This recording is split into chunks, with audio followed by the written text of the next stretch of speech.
अध्याय 1। प्रस्तावना। अरावली का अडिग शिखर, भारत का इतिहास केवल तारीखों और युद्धों का लेखा जोखा नहीं है। यह गाथा है उन शूरवीरों के रक्त की जिन्होंने अपनी मातृभूमि के लिए सर्वस्व न्योछावर कर दिया। 16वीं शताब्दी का वो दौर जब दिल्ली के तख्त पर मुगल बादशाह अकबर का परचम लहरा रहा था।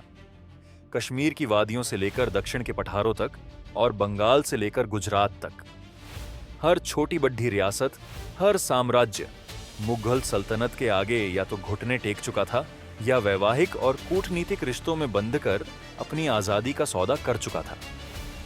लेकिन राजपूताने की उस तपती जमीन पर अरावली की अभेद्य पहाड़ियों के बीच एक लौ ऐसी थी जिसे दिल्ली की कोई भी आंधी बुझा नहीं पा रही थी। एक ऐसा साम्राज्य जिसके शासक ने स्पष्ट कर दिया था कि प्राण जा सकते हैं, लेकिन स्वाभिमान नहीं। आज हम उस महानायक की कहानी के पन्ने पलटेंगे जिसके पास न तो मुगलों जैसी विशाल सेना थी, न ही असीमित खजाना, लेकिन उसके पास एक ऐसी ढाल थी जिसे दुनिया की कोई तोप भेद नहीं सकती थी। वो ढाल थी स्वतंत्रता की चाह, जिसने घास की रोटी खाना मंजूर किया लेकिन विदेशी सत्ता की गुलामी नहीं। जिसने हल्दी घाटी की माटी को अपने खून से सींचा लेकिन मेवाड़ के गौरव को झुकने नहीं दिया। यह कहानी है मेवाड़ के मुकुटमणि, वीर शिरोमणि महाराणा प्रताप की। अध्याय 2। मेवाड़ की विरासत और चित्तौड़ का पतन। महाराणा प्रताप को समझने के लिए हमें पहले मेवाड़ की उस महान मिट्टी को समझना होगा जहां उनका जन्म हुआ था। मेवाड़ है जिसका इतिहास बाप्पा रावल के पराक्रम, राणा कुंभा की दूरदृष्टि और राणा सांगा की वीरता से रंगा हुआ था।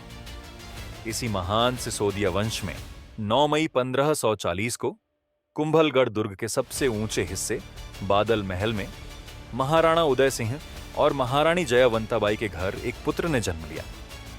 बचपन में पहाड़ी भील जनजाति के लोग उन्हें बद्दे लादा से कीका कहकर बुलाते थे। माता जयवंताबाई केवल एक रानी नहीं थीं, बल्कि एक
के प्रभाव में आकर अपने छोटे पुत्र जगमल को उत्तराधिकारी घोषित कर गए थे।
और उससे भी ज्यादा गर्म था मेवातदह और मुगलों का खून।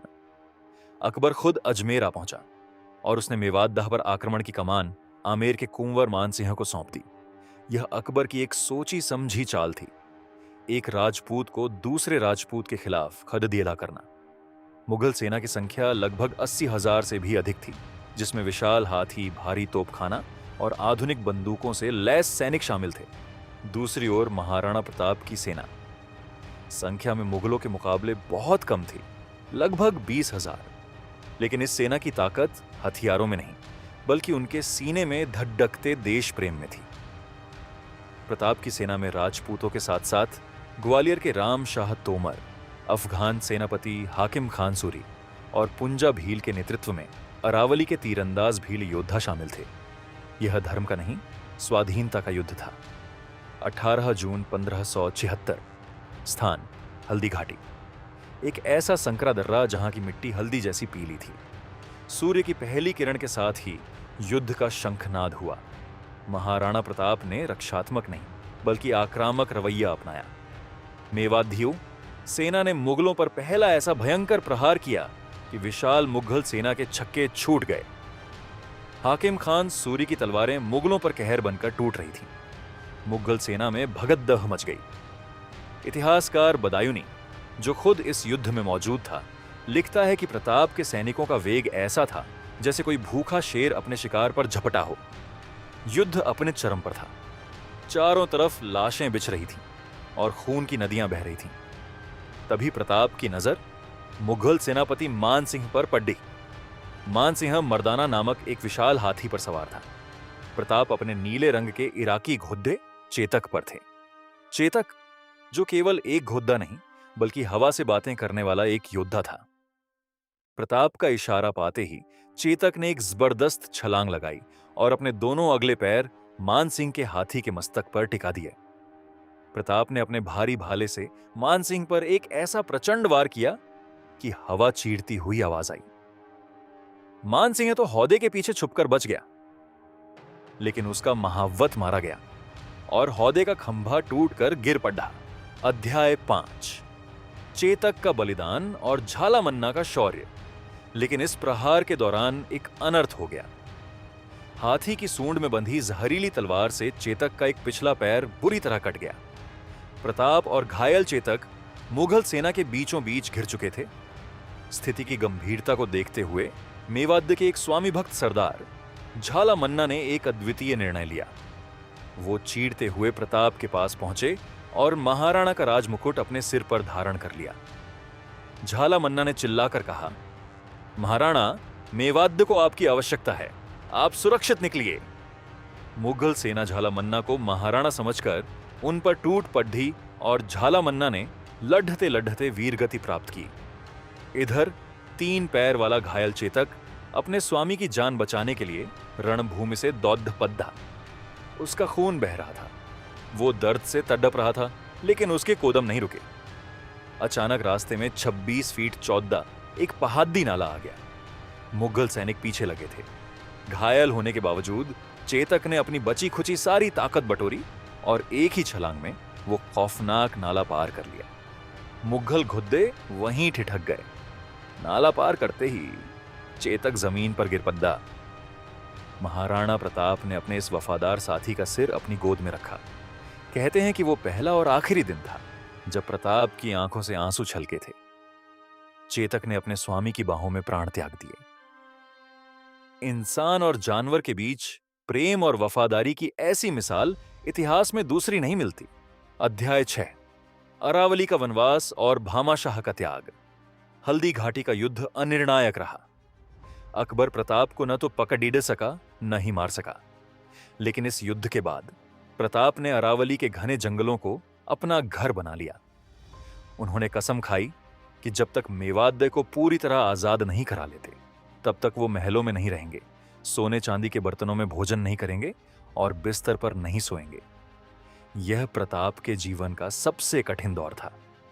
जंगलों में रहते हुए कई बार प्रताप और उनके परिवार को घास की रोटियां तक खानी पड़ती, लेकिन उनके इरादे हिमालय से भी ज्यादा मजबूत थे। इस कठिन समय में अरावली के वनवासी भीलों ने प्रताप का भरपूर साथ दिया। उन्होंने छापामार युद्ध, ग्वेरिला वॉरफेयर के जरिए मुगलों की रसद और खजाने को लूटना शुरू कर दिया। और जब प्रताप को अपनी सेना का पुनर्गठन करने के लिए धन की भारी कमी का सामना करना पड़ा, तब मेवाड़ के इतिहास का एक और सितारा चमक उठा, दानवीर भामाशाह। भामाशाह और उनके भाई ताराचंद ने अपनी जीवन भर की अर्जित संपत्ति प्रताप के चरणों में लाकर रख दी। यह खजाना इतना विशाल था कि इससे 25,000 सैनिकों को 12 वर्षों तक वेतन दिया जा सकता था। भामाशाह का यह त्याग सिद्ध करता है कि प्रताप केवल राजा नहीं थे, वो मेवाड़ की आत्मा बन चुके थे। अध्याय 7, दिवेर का महायुद्ध, मेवाड़े का मैराथन और आजादी। भामाशाह से मिले धन और भीलों के समर्थन से प्रताप ने फिर से अपनी सेना खद्दी की। सन 1582, विजयदशमी का पवित्र दिन, महाराणा प्रताप ने मुगलों की दिवेर छावनी पर एक अचानक और भीषण आक्रमण कर दिया।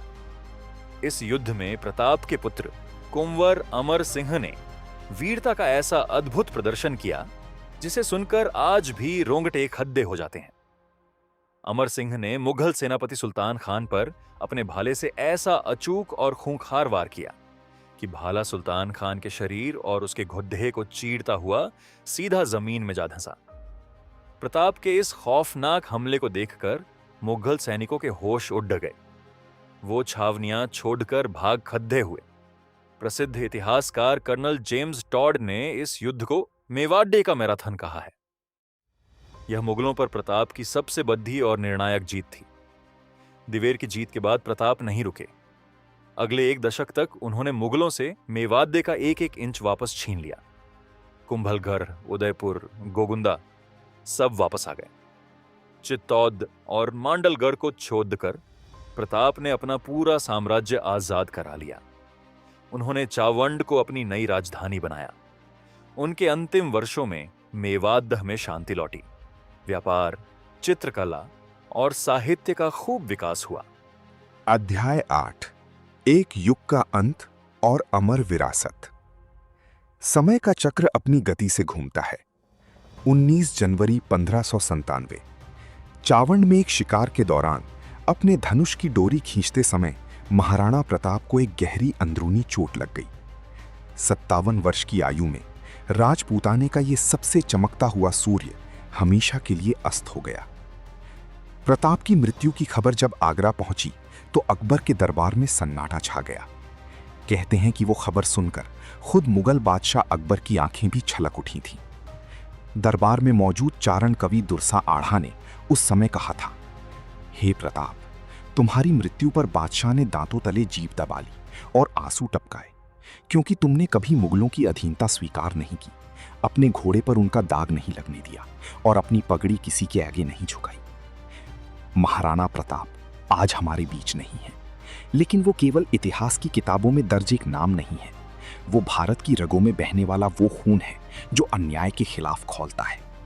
सदियां बीत गईं, बड़े बड़े साम्राज्य मिट्टी में मिल गए, लेकिन प्रताप का संघर्ष आज भी हमें ये सिखाता है कि परिस्थितियां चाहे कितनी भी विपरीत क्यों ना हो, अपने स्वाभिमान, अपने सिद्धांतों और अपनी मातृभूमि से कभी समझौता मत करो। जब तक इस धरती पर अरावली की पर्वतमालाएं सीना ताने खड़ी हैं, जब तक हल्दी घाटी की मिट्टी में वो पीलापन और लालिमा बाकी है, तब तक वीर शिरोमणि महाराणा प्रताप का नाम अमर रहेगा। जय एकलिंग जी, जय राजपूताना, जय हिंद।